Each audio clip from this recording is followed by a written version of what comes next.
వాళ్ళని బట్టి వీటిని బట్టి వి మే వాచ్. సార్ విడిపోతే కూటమి పట్టు, జగన్ పునాది యథాతథం, అలాగే ఇండియా టుడే స్టడీ, పవన్కు ముందే క్లారిటీ. ఇది ఒక ముఖ్యమైన అంశం. అంటే ఒకే వాస్తవాన్ని మనం ఎటువైపు నుంచి రకరకాలుగా చూసే ఒక అవకాశం ఉంటుంది కదా. India Today C voter mood of the nation అనే ఒక సర్వే వాళ్ళ జనవరిలో చేశారు, మళ్ళీ ఇప్పుడు చేశారు. జాతీయ రాజకీయాలు అలాగే దాంట్లో సహజంగా తెలుగు రాష్ట్రాలు కూడా వచ్చాయి.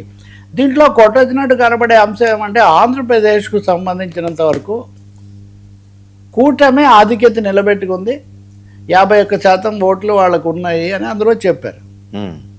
డెఫినెట్గా ఫస్ట్ లుక్. సెకండ్కి వస్తే వైసీపీకి ఇదివరకు 40% ఉన్నాయి, ఇప్పుడు 39% వచ్చాయి అన్నారు. అంటే 39%, 40 నుంచి 39% పెద్ద తగ్గుదల కాదు.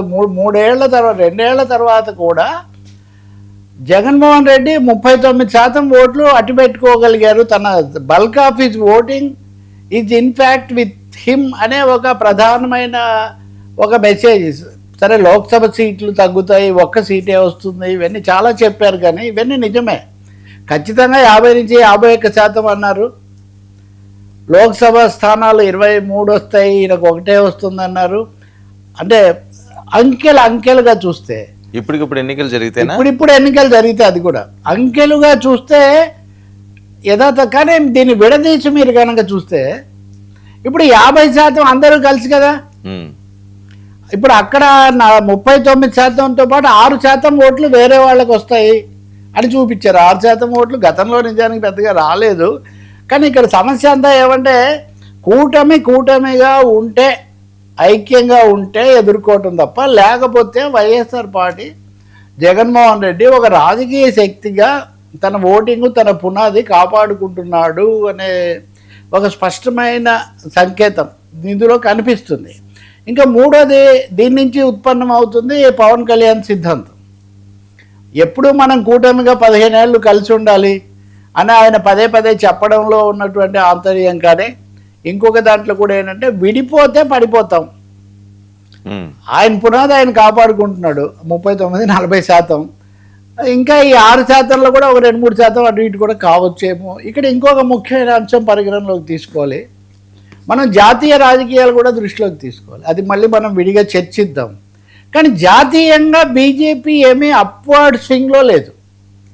ఓకే, బీజేపీ పరిస్థితి పైకి వెళ్ళేటటువంటి పద్ధతిలో లేదు. అటువంటిప్పుడు అసంతృప్తి లేకపోతే అంతర్గతంగా వస్తున్న అంశాలు, ఈరోజు ఉదాహరణకు బీజేపీ రాష్ట్ర అధ్యక్షుడు మాధవ్ ఆయన స్వయంగా నిన్న మాట్లాడారు. ఏమని, కూటమి బాగానే పనిచేస్తుంది కానీ ఎమ్మెల్యేల స్థాయిలో జరుగుతున్న అవినీతి, కింద స్థాయిలో జరుగుతున్న అవినీతి కొంత చెడ్డ పేరు తెస్తుంది, కొంతవరకు దూరం అవుతున్నామని అలాంటి ఫిర్యాదులు మనం కొంతమంది తెలుగుదేశం నాయకుల నుంచి, కొంతమంది జనసేన వాళ్ళ దగ్గర నుంచి కూడా మనం వింటాం.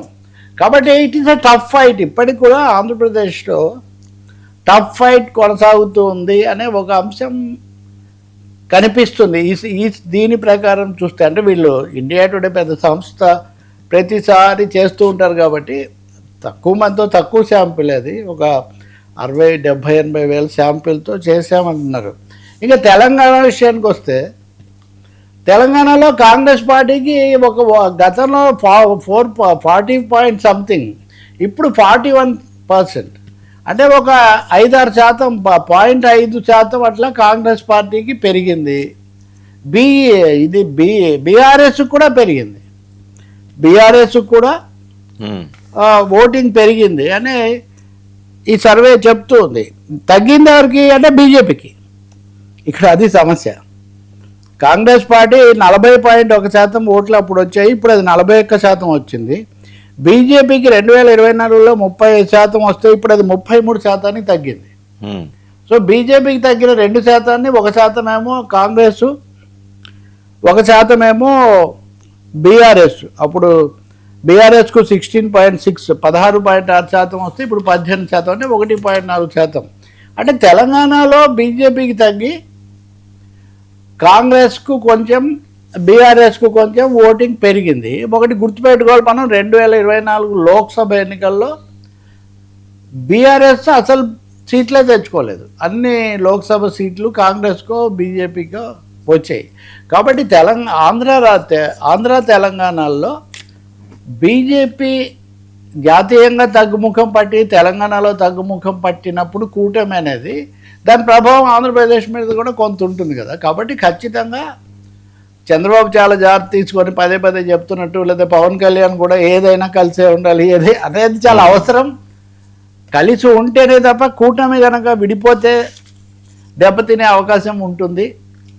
అలాగే జగన్మోహన్ రెడ్డి కూడా ఇక అంతా ఊడ్చిపెట్టేస్తున్నాము, అంతా నా వెనకే ఉన్నారు, ఇంకా ప్రమాణ స్వీకారమే తరువాయి అన్న పద్ధతిలో ఆలోచిస్తే కుదరదు. టఫ్ అయితే ఒక శాతం ఓటు తగ్గుముఖంగా దీంట్లో కనిపిస్తుంది అనేది తెలుగు రాష్ట్రాలకు సంబంధించి. కాబట్టి పవన్ క్లారిటీ ఉంది చూడండి. సో కాంగ్రెస్ వర్సెస్ బీఆర్ఎస్ ఉంది, బీజేపీ ఎదగడానికి అయితే లేదు. తెలంగాణలో బీఆర్ఎస్ తప్ప బీజేపీ లేదు, అది స్పష్టంగా మనకు రాజకీయ దృశ్యంలో కూడా కనిపిస్తుంది. ఇక్కడ కూడా మీరు పవన్ స్టాండ్ తీసుకుంటే, అంటే పవన్ అంటే కొంతమందికి ఇది ఉండొచ్చు, కానీ వాస్తవాల ఆధారంగా ఆయన అక్కడ కలిసి ఉండాలి అని అంతగా చెప్తున్న పవన్ కళ్యాణ్ బీజేపీ వద్దు అన్నప్పటికీ ఇక్కడ విడిగా రావడానికి ట్రై చేస్తున్నారు తెలంగాణలో. అంటే ఇక్కడ అవసరం లేదు, ఇక్కడ టీడీపీ అసలు చెయ్యదు, బీజేపీ కూడా తగ్గుముఖం పడుతుంది. కాబట్టి ఇలాంటప్పుడు తను కొంచెం ప్రయత్నం చేద్దామనే ఆలోచన ఇక్కడ చేస్తున్నట్టుగా కనిపిస్తుంది. కాబట్టి ఈ ఇండియా టుడే సర్వేలో జాతీయ విషయాలు అలా ఉంచి తెలుగు రాష్ట్రాలకు సంబంధించి ఒక స్టేటస్ కో ఉంటుంది అని అవి చెప్తున్నాయి. కానీ బీజేపీ తగ్గితే ఇప్పుడు 30% సహజంగా వచ్చినవి కాదని అందరికీ తెలుసు. ఇప్పుడు బీజేపీకి సగం సీట్లు, కాంగ్రెస్కి సగం సీట్లు, మజ్లిస్కి ఒక సీటు వచ్చిన పరిస్థితి సహజమైంది కాదు. ఖచ్చితంగా కొన్ని కారణాల వల్ల బీఆర్ఎస్ అప్పుడే ఓడిపోయి ఉండటం వల్ల, అంత ఉత్సాహం చూపకపోవడం వల్ల అవన్నీ ఆ ఓటింగ్ బీజేపీకి ట్రాన్స్ఫర్ అయ్యిండొచ్చు. అది రాజకీయ అవగాహన లేదా ఓటర్లు వేసారా ఆ చర్చ తర్వాత. సిప్యాక్ సి ఓటర్ కూడా ఒకటేనండి, ఏది సిప్యాక్ సర్వే ఆ వీళ్ళతో కలిసి చేశారు. ఇండియా టుడే, ఇది ఇండియా టుడే సి ఓట్. అదే సిప్యాక్ కూడా జూన్ 2026 చేశారు వీళ్ళు. ఇది కాదు, ఇప్పుడు ఆగస్టులో ఇది లేటెస్ట్. వాళ్ళు చేసిన దాంట్లో అయితే బీఆర్ఎస్ 84 సీట్లు